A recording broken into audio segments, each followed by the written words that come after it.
This is the door to the room. Just a moment. You had some questions earlier, I believe. And besides, we should discuss our progress on the investigation. Let's go out to the balcony.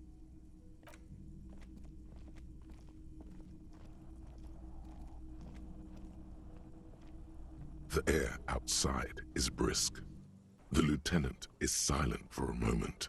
He listens to the traffic hum. Then, Where shall we begin? We should talk about the investigation, first and foremost. But I also remember you wanting to discuss the RCM?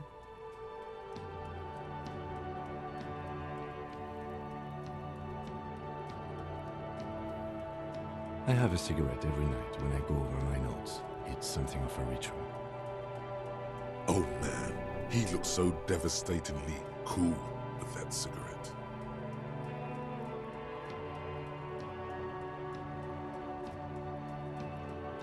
You mean this? This isn't cool.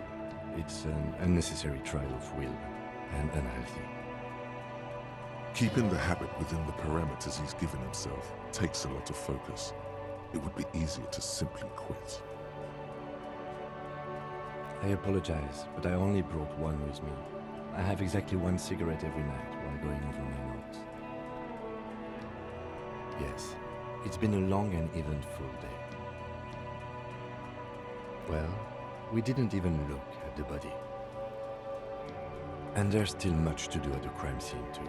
We didn't search it thoroughly enough. He would have put all of this more harshly, but he doesn't want you to feel completely discouraged. Probably because he's afraid that you'll just give up and keep drinking.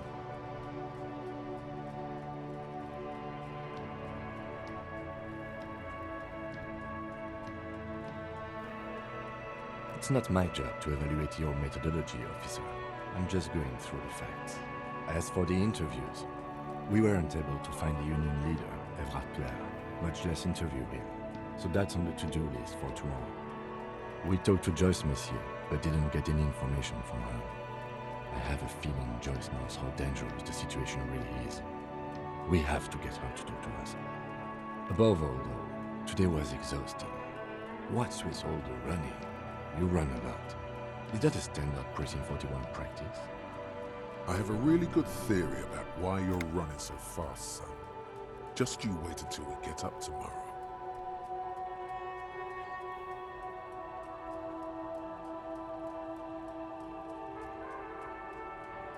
It's impressive, especially for a man your age, and in those hills.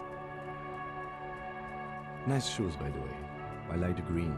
Goes with the orange. Thank you for the compliment. We could manage it even in wooden clogs. There are uncanny running reservoirs in this body. God knows why. They're quite limited, actually.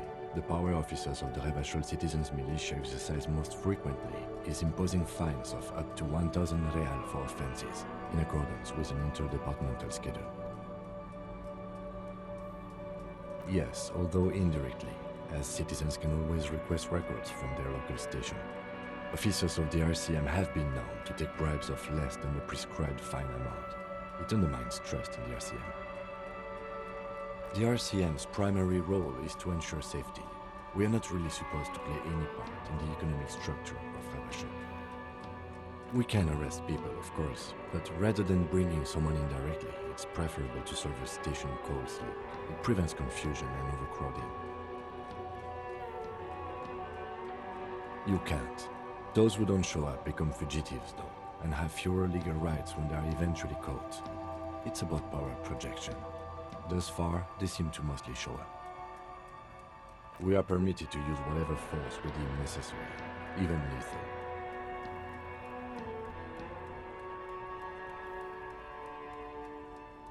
Yes. The last time was 4 years ago. He says it matter-of-factly and moves on. There is a slight physical revulsion in him while saying that, but he's worked through it in the intervening years. That's an improbability. Perhaps even impossibility. Of course you've killed people. It's somewhere down there, melting in all the drink. Precinct 41 is known for higher than average rate of police violence. You have to supply compelling evidence for why it was necessary to use lethal force. In these cases, your partner is usually your witness. Not a good position to be in, by the way. Internal Affairs handles these cases thoroughly, by cross-examining you for inconsistencies. It is hard to cover for anyone, which is for the best. We don't convict. We arrest and send them to coalition government courts in Couronne and La Delta. The prosecution works off our testimonies and records, which is why it's paramount to keep them.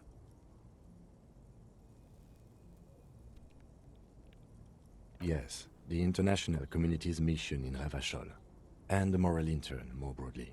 The RCM was formed by the coalition government to restore order in the international zone after the revolution. So we did. Now we attempt to maintain that order. No more, no less. Or perhaps it is better to say we were allowed to form. It's a point of contention whether the citizens of Revachol or the coalition government founded the RCM. Silence. A great comment to such a conundrum. The Moralist International are the world's largest political organization. You know who they are. They have been running this place after the revolution failed. Okay. They're a union of center-left and center-right parties across the Real Belt. Our coalition government is just one of its many projects. They also run the ICP, EPIS, most intergovernmental organizations in the world. The moral intern are a fact. I try not to have opinions on facts until they change. And it doesn't look like that's about to happen. It is more than that. There's some kind of affection in him. Yes, I did, when I was younger. In my 20s, I considered myself a moralist. A blue forget-me-not, a piece of the sky. They're not all that bad. But the years have changed that. I don't know what I believe in now. No, I believe in the RCM. That's enough for me. Interesting question. It's a blue forget-me-not. Their motto is love, compassion, self-discipline. I think you can gauge what they want you to think of them from that. Something ominous. Something even a little feminine. But in a strict manner. What do they believe in? They are Dolorians. They believe they continue the humanist project set forth by Her Innocence Dolores Day 4 centuries ago. Others say they are just technocrats. A historic figure? The author of the modern age? You will have to look elsewhere for opinions. The subject of humanism is too abstract for me. For you, she is something painful, though it's hard to say why. Do you?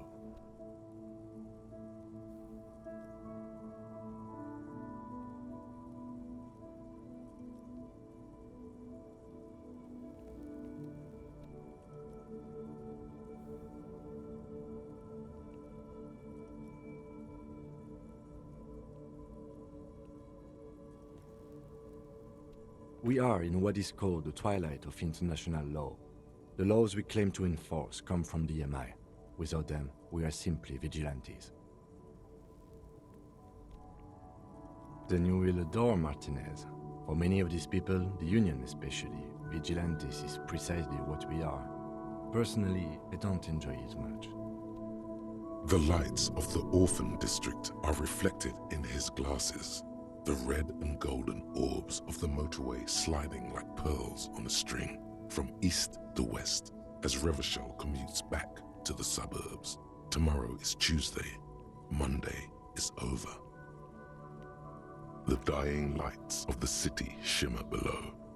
Slowly, like luminous clouds, they pass on his lenses. The lieutenant looks at his slim cigarette, contemplating the next drag. This soldier is the highlight of the day for me, he thinks. This little stick right here. They really don't like us here. And the mouth on that kid, Kuno. It's different in land, in Jamrock and the GRIH.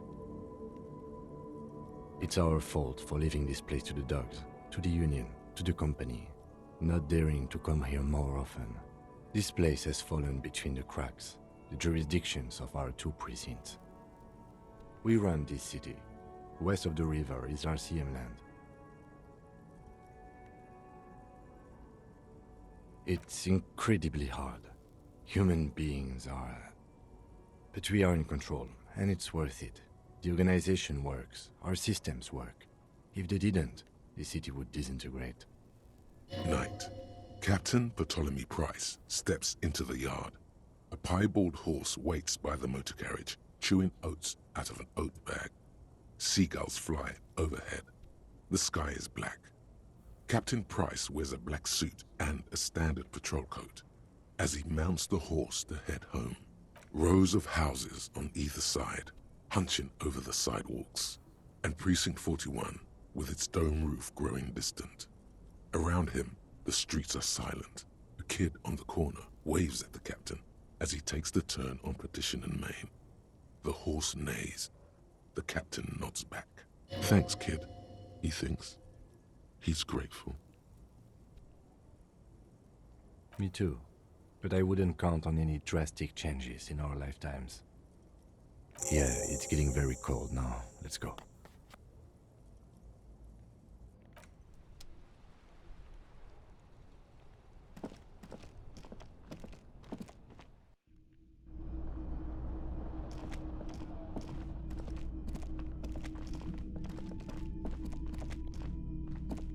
The door is closed.